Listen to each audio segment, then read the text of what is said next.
Bonjour à tous, à tous les participants, à tous les intervenants. Bienvenue à la neuvième édition de notre webinaire dédié à la situation actuelle sur le marché tchèque. Merci de votre inscription.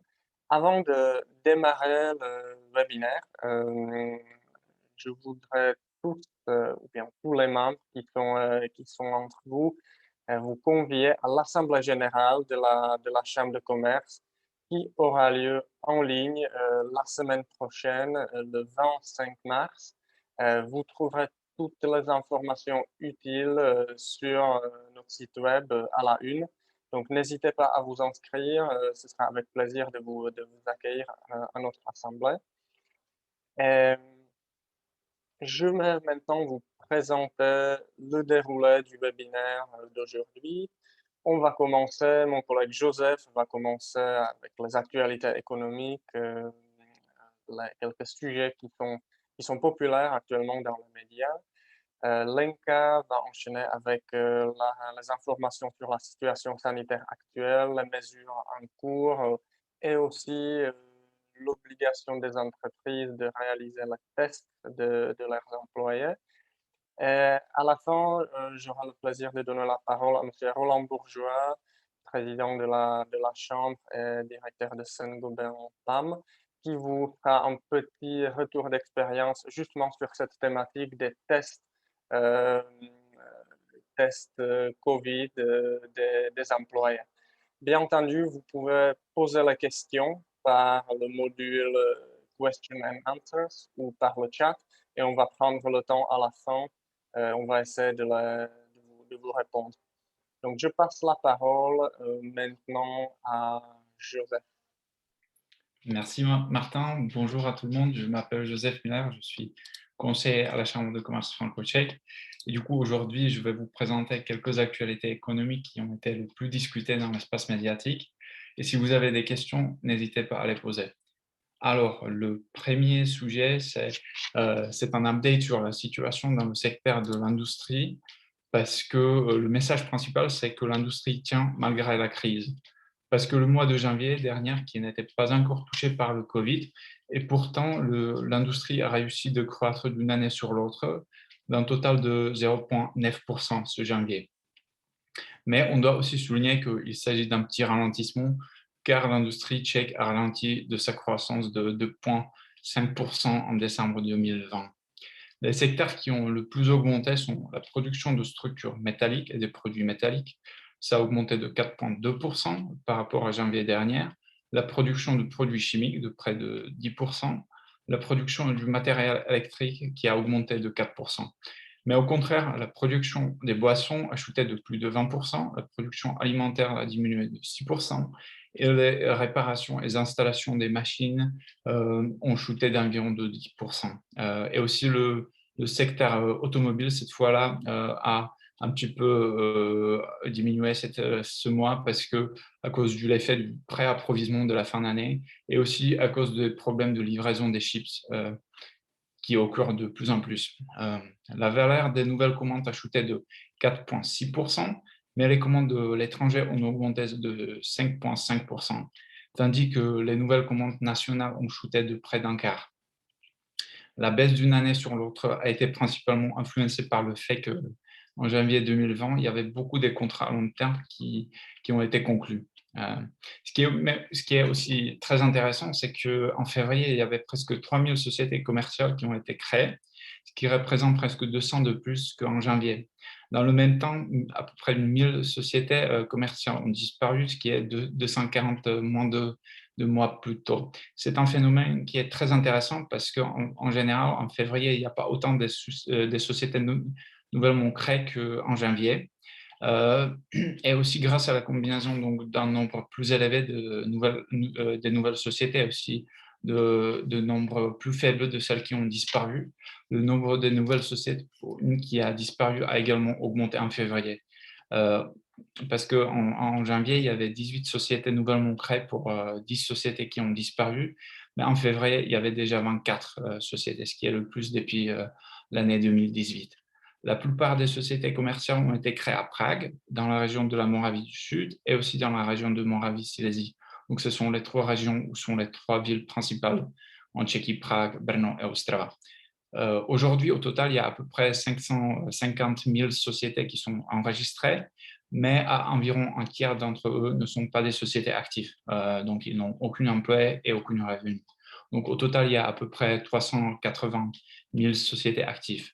Le nombre de sociétés augmente régulièrement chaque année, mais ça, c'est de plus en plus lent ces dernières années. Parce qu'entre les années 2014 et 2017, il y avait 20 000 sociétés de plus chaque année. En 2019, il y avait 15 000 sociétés. En 2020, seulement 11 000. Et cette année, on est à 2 500 jusqu'à présent.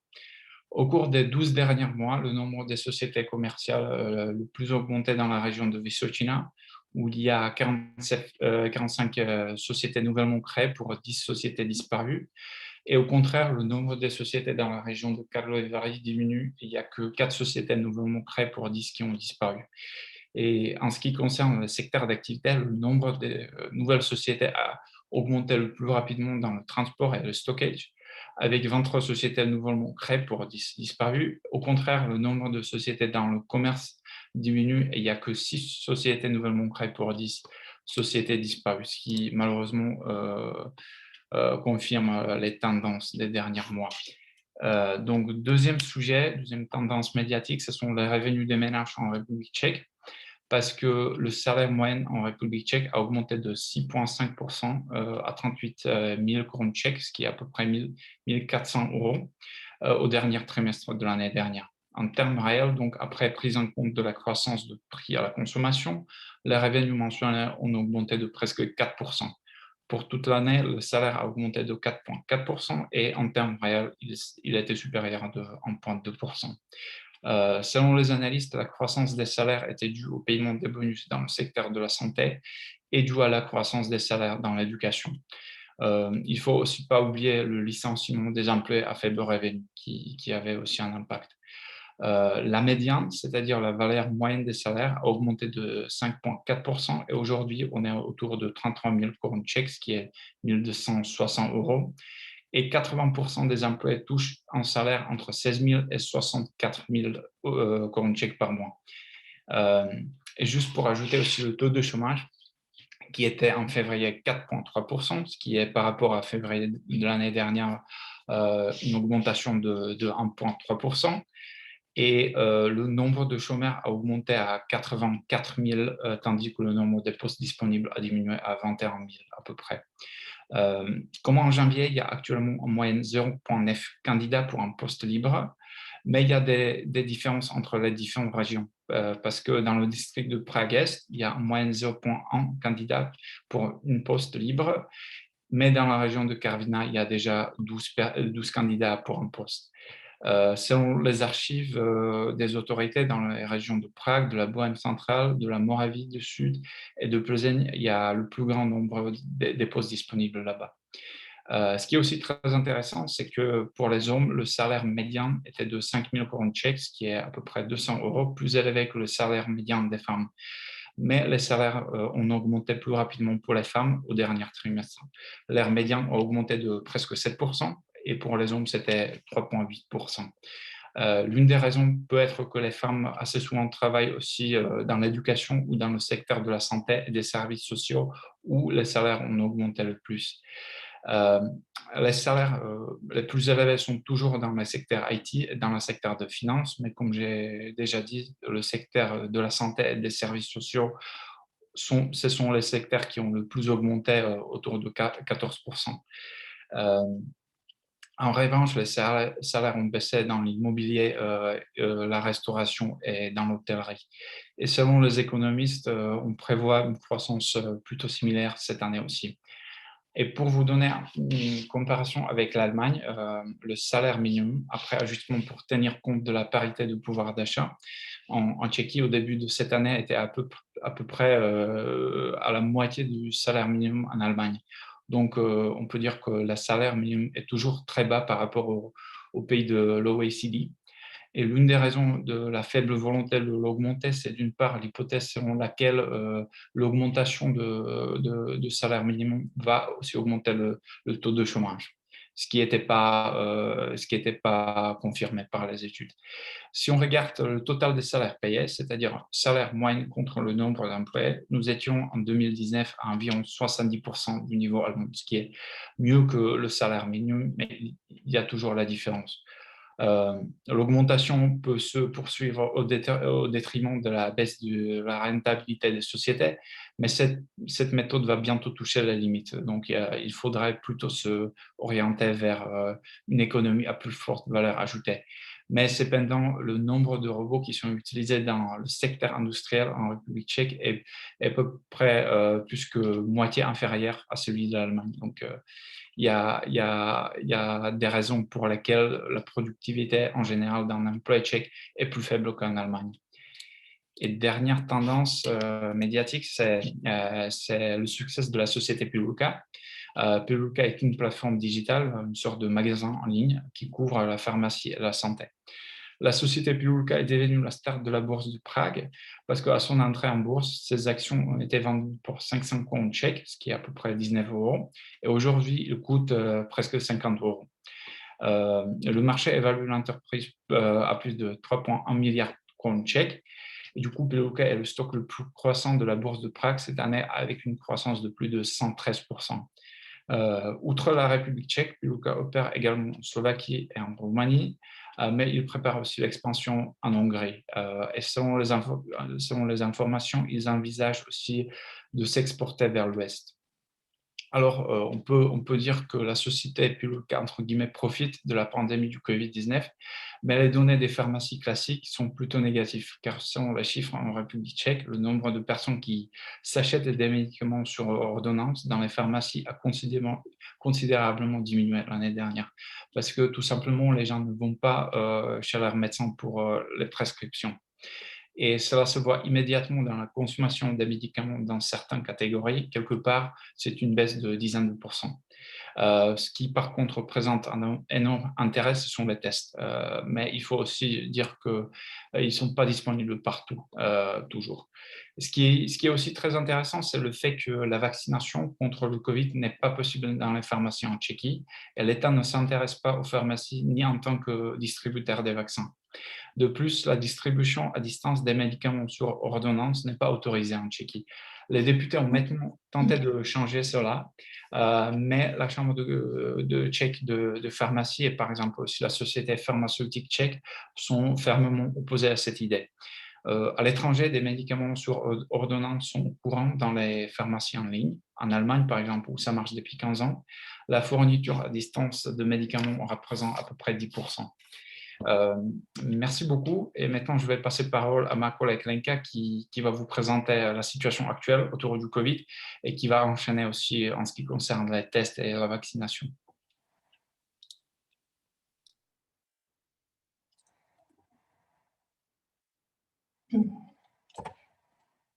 Très bien, merci Joseph. Bonjour à tout le monde. Je m'appelle Lenka, je travaille à la Chambre de commerce au service commercial et je vais faire suite à ce que Joseph vient de mentionner. Merci beaucoup, c'était très intéressant, surtout le dernier slide concernant Pilulka et les vaccinations. Les vaccinations. Ma tâche ici, c'est de vous faire une vue d'ensemble de la situation actuelle sanitaire en République tchèque. C'est surtout pour ceux qui nous suivent depuis la France et c'est pour vous donner un récapitulatif clair et net. Donc voilà, quelques chiffres clés. Regardons, vous voyez ici le nombre de cas confirmés qui varie autour d'1 million de cas. Toujours, n'oublions pas que la République tchèque comprend à peu près 10,5 millions d'habitants, donc 1 million de cas confirmés. Actuellement, le nombre de patients qui sont hospitalisés dans les hôpitaux augmente. Il y a toujours une tendance croissante, même si on a mis en place des mesures assez importantes. Donc, on essaie de stabiliser ce chiffre. Donc, les derniers chiffres que j'ai pu récupérer ce matin, il y en avait à peu près 9 000 personnes hospitalisées, dont à peu près 2 000 qui se retrouvent dans un état assez grave. C'est aussi la raison pour laquelle on essaie de rendre la vaccination la plus rapide et respecter les mesures qui sont mises en place. Le chiffre de base de reproduction se retrouve en ce moment on dirait plutôt à la limite, c'est le numéro 1. On aimerait bien le diminuer en dessous de 1. Pour le moment, ça veut dire que combien de personnes on peut infecter, une personne peut infecter. Voilà, donc le taux de mortalité qui dépasse 3% est assez élevé. En général, on a noté à peu près, ce chiffre varie de 10 à 15 cas par jour. Aujourd'hui, il y en avait à peu près 13 000 nouveaux cas, hier, je pense, qu'on avait indiqué dans les statistiques.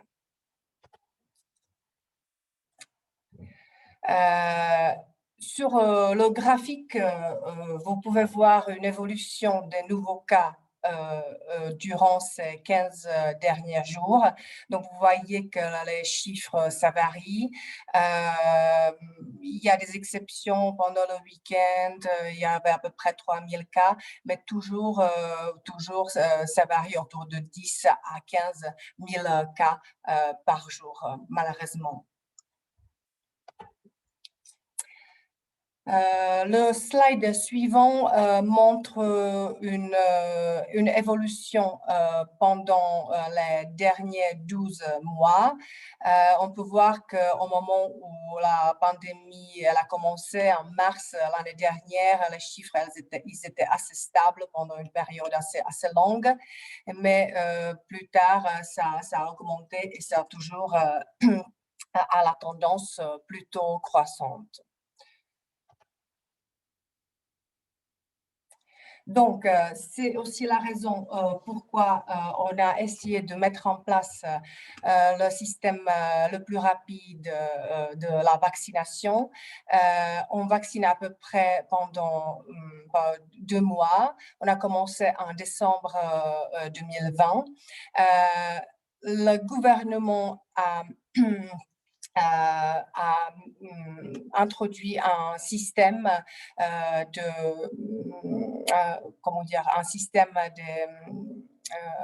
d'une échelle en fait, c'est-à-dire on commence par les personnes qui sont les plus menacées, donc les personnes qui sont les plus âgées. Aujourd'hui, on a les personnes à partir de 70 ans à peu près peuvent s'enregistrer pour la vaccination. Il inclut les travailleurs qui travaillent dans le secteur médical et aussi les enseignants, les sauveteurs. Donc, voilà, c'est un système qui a commencé par les personnes les plus menacées. Les vaccins qui sont disponibles sur le marché tchèque en ce moment, c'est Pfizer, Moderna et AstraZeneca. Voilà. Sur le graphique suivant, vous pouvez voir que quelle est la tendance de vaccination dans d'autres pays. La Grande-Bretagne en Europe, la Grande-Bretagne, bien hors l'Europe, l'Israël, les États-Unis sont des pays qui vaccinent le plus rapidement. En Tchéquie, nous avons commencé à peu près 12 000 vaccins qu'on avait appliqués par jour. Aujourd'hui, nous avons ce chiffre a monté jusqu'à 40 000 vaccins administrés par jour. le gouvernement a essayé d'agrandir les endroits, les centres où on peut faire cette vaccination, surtout dans les grandes villes. C'est pour éviter, c'est pour soulager un petit peu le travail des hôpitaux. Donc, on peut se faire vacciner aussi chez les généralistes dans les hôpitaux ou d'autres centres médicaux. Voilà. Les mesures qui sont valables, qui sont en vigueur en ce moment, l'état d'urgence en cours, ça continue, c'est toujours prolongé. Donc, la circulation parmi les départements est limitée, sauf pour des raisons vraiment très importantes. Il y a une limite assez spécifique, assez importante. On ne préfère pas faire des visites familiales, on préfère vraiment que les gens restent à la maison et font seulement les choses les plus importantes, plutôt dans leurs alentours que de se déplacer parmi les départements. Le couvre-feu, il est toujours valable de 21h jusqu'à 5h du matin. Ce qui est obligatoire, et c'est une nouveauté, c'est le port du masque dans les espaces extérieurs. Les masques en tissu ne sont plus autorisés. On peut porter le masque respiratoire FFP2 ou des masques chirurgiens. Par contre, dans les espaces intérieurs, il est obligatoire de porter seulement le respiratoire FFP2. Les écoles restent fermées. Aujourd'hui, on y a inclus aussi les écoles maternelles. Le commerce, sauf les exceptions, reste fermé, sauf des exceptions des besoins de base, des besoins basiques comme l'alimentation, les pharmacies, les drogueries, les services, tout ça reste fermé. Les hôtels, idem. On peut s'héberger dans les hôtels seulement pour des raisons de voyage d'affaires, par exemple, mais plus pour le tourisme. Les administrations restent ouvertes, même si on préfère le contact plutôt à longue distance qu'en personne. Et le sport, il reste toujours limité. Les endroits, le sport à l'intérieur des centres sportifs, ça c'est interdit.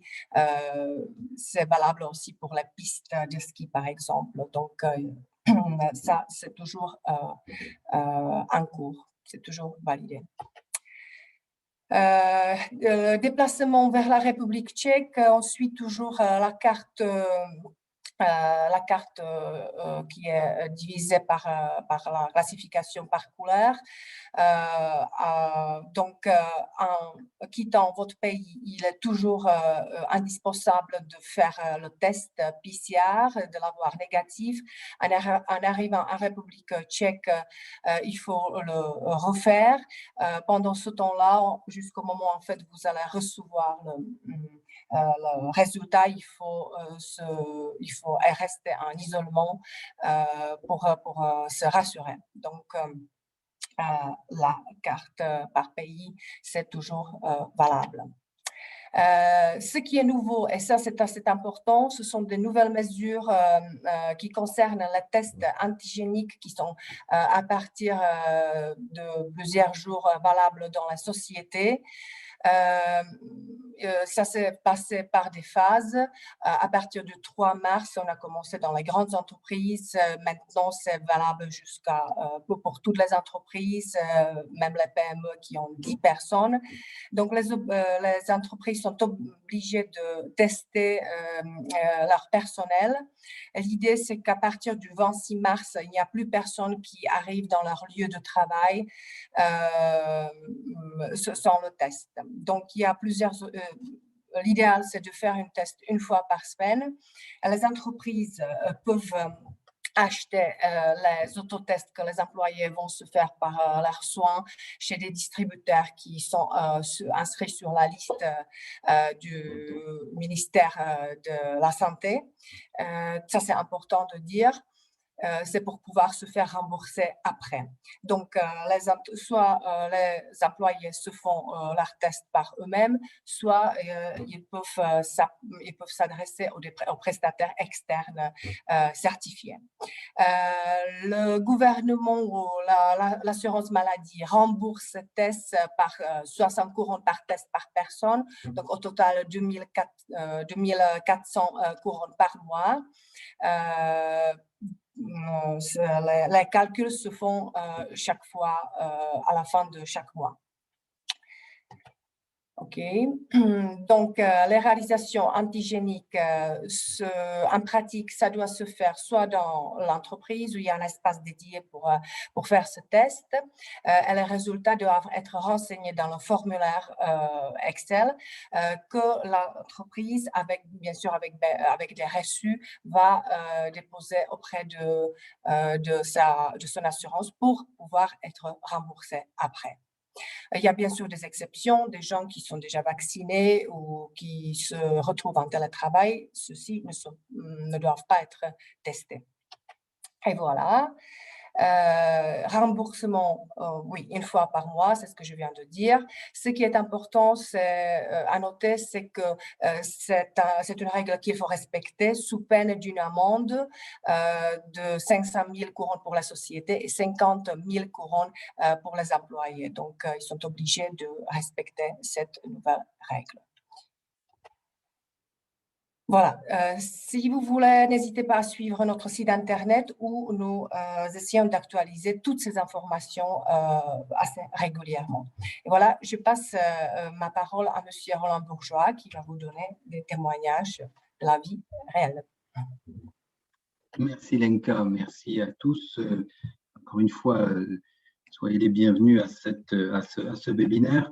Effectivement, juste quelques mots sur la façon dont cela se déroule dans une entreprise comme Saint-Gobain, en fait, qui dispose de nombreux sites industriels, 14 sites industriels, 4 sociétés, avec un peu plus de 4800 personnes travaillant pour le groupe ici en République tchèque. Donc effectivement, comme l'a dit Lenka, nous avons cette obligation, tout d'abord pour les entreprises de plus de 250, puis 150 et maintenant 50 et tout nouvellement pour quasiment tout le monde, hein, bien sûr.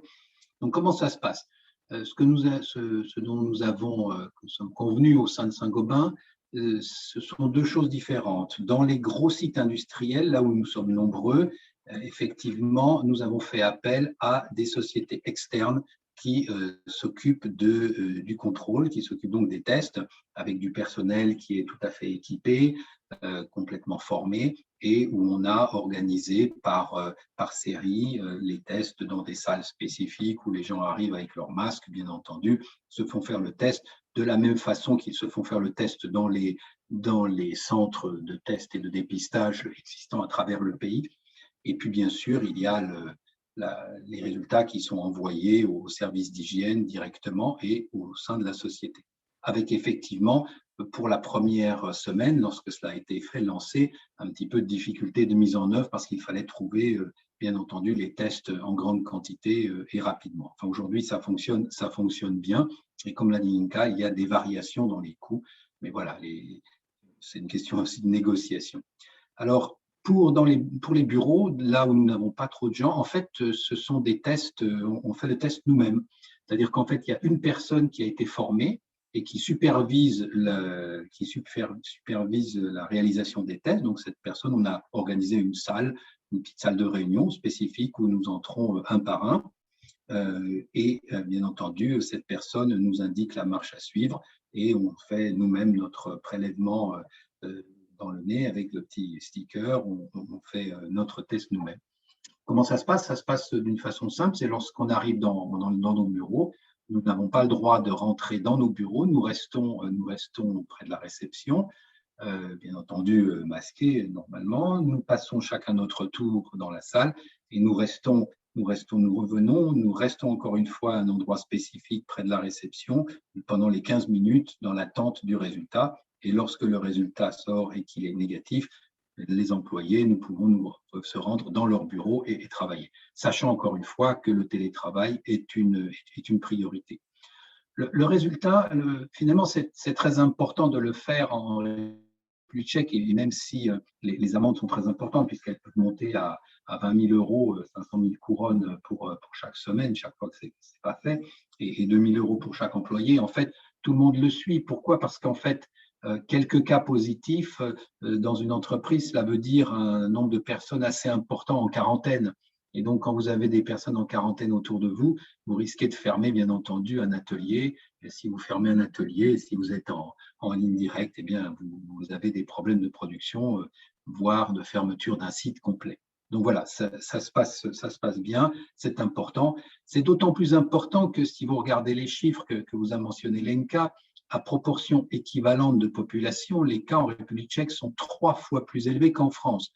Je ne commenterai pas, c'est un fait, mais vous avez vu que ce sont 3 fois plus, alors que les restrictions sont bien plus fortes qu'en France, à part le couvre-feu à 18 heures, puisqu'on ne peut pas bouger d'une région à l'autre, que les écoles sont fermées depuis de nombreux mois, que les magasins sont fermés. Donc voilà, c'est un fait. Donc face à cette situation, l'État a demandé aux entreprises de effectivement tester chacun des employés.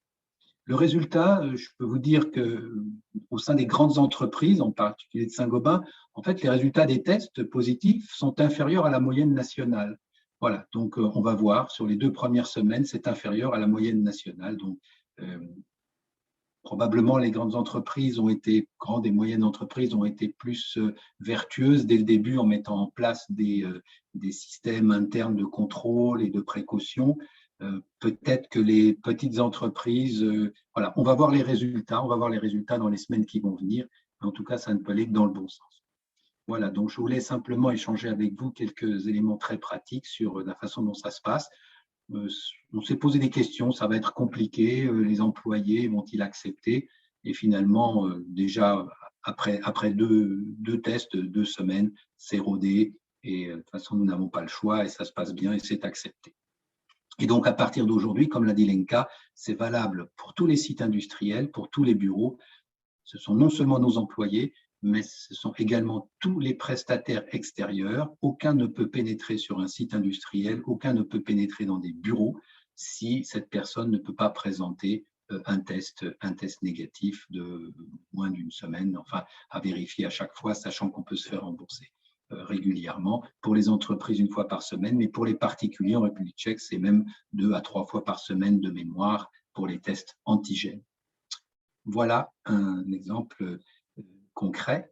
Et si vous me permettez, je terminerai par ce à quoi commençait Martine, à savoir l'Assemblée générale du 25. Cette Assemblée générale est en ligne selon les nouveaux statuts. Comme elle est en ligne, cela veut dire également qu'il n'y a pas de possibilité de donner des procurations cette année, puisqu'en fait, ce n'est pas dans les statuts. Et deuxièmement, qu'il est beaucoup plus facile de participer en ligne.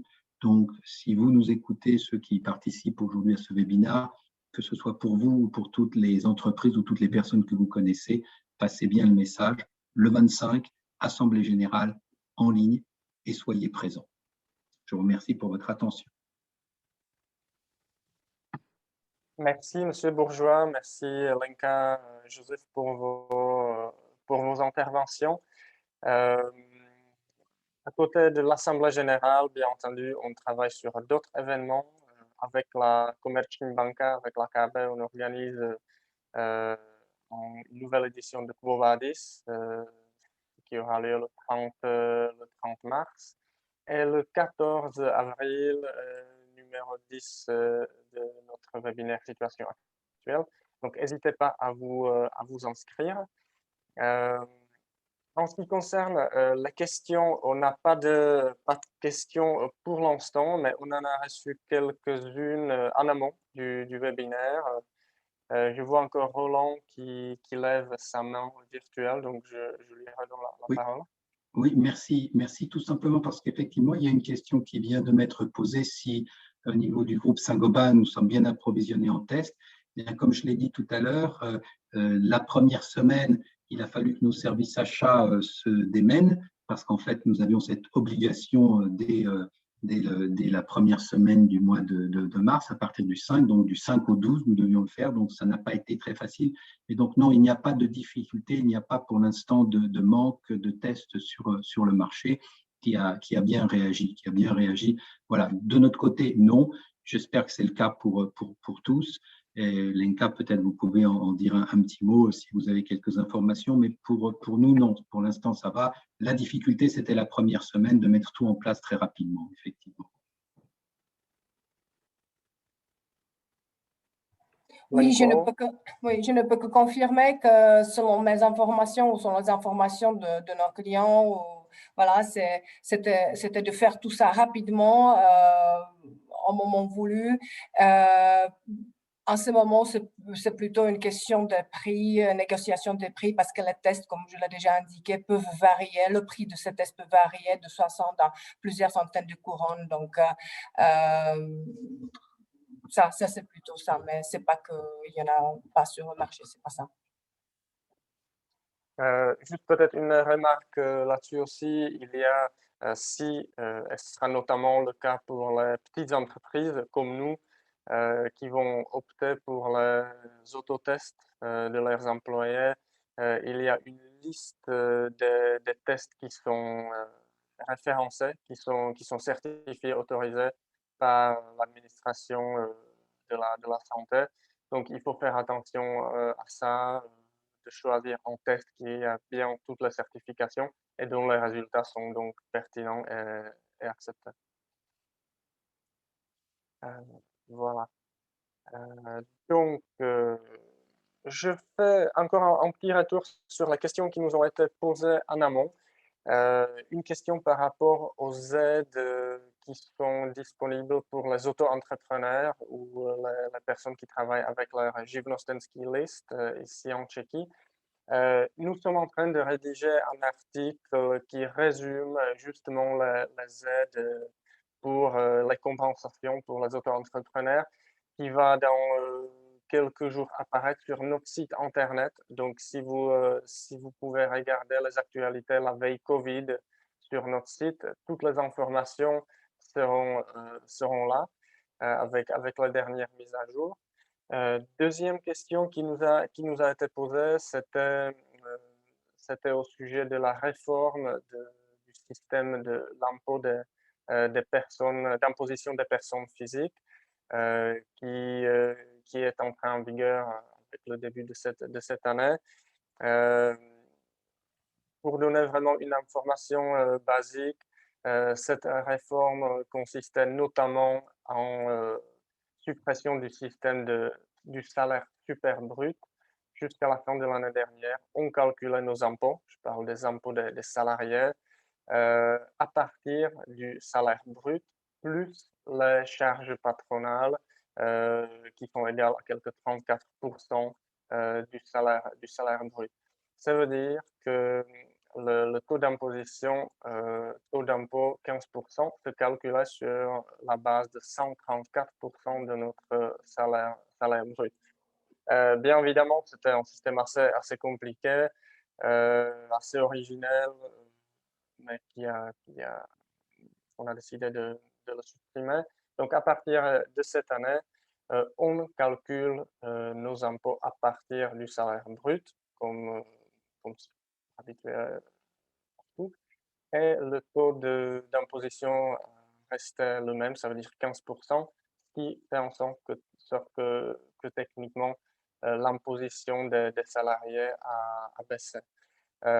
Deuxième changement, on a augmenté la remise basique, qui est la remise qui est disponible à tous les salariés de quelques 3000 couronnes par an. Donc, ça fait une petite augmentation de plus sur le salaire net. Donc, ça fait en sorte que la bonne plupart, ou je peux dire la totalité des salariés cette année reçoivent un salaire net plus élevé que l'année dernière. Ceci est valable aussi pour les expatriés qui touchent leur salaire et payent leurs cotisations et leurs impôts ici en République tchèque. En même temps, si vous avez des questions disons, précises ou des cas plus particuliers, n'hésitez pas à nous contacter en direct pour qu'on puisse éventuellement regarder individuellement où vous dirigez, vous orienter vers les experts comptables ou fiscaux. Et il y avait encore une question sur le nouveau portail gouvernemental qui s'appelle Moje-Danie 21.cz, ça veut dire mes impôts 21.cz, qui est un nouveau portail électronique du ministère de la Finance dédié justement aux particuliers qui devrait faciliter la déclaration, d'impôts à tous les salariés, tous les auto-entrepreneurs sans les obliger de venir physiquement déposer les formulaires papier au guichet du fisc. Très honnêtement, c'est quelque chose de très nouveau. Donc, on n'a pas d'expérience, particulière ou personnelle, mais en tout cas, c'est une tentative du ministère de simplifier la déclaration, le calcul des impôts. Voilà, donc juste des réponses rapides à des questions qui nous ont été posées. Si vous n'avez plus de questions, je vais vous remercier de votre participation. Vous allez retrouver, comme d'habitude, le replay de ce webinaire avec la présentation sur notre site Internet. N'hésitez pas à le visualiser, à le partager. Et bien entendu, ce sera avec plaisir de pouvoir vous accueillir nos prochains événements. Pour rappel, à tous les membres, l'AG la semaine prochaine, et puis d'autres webinaires, d'autres événements en perspective. Merci, bonne journée, bon courage, bonne santé surtout à tous, et à bientôt. Bientôt, merci.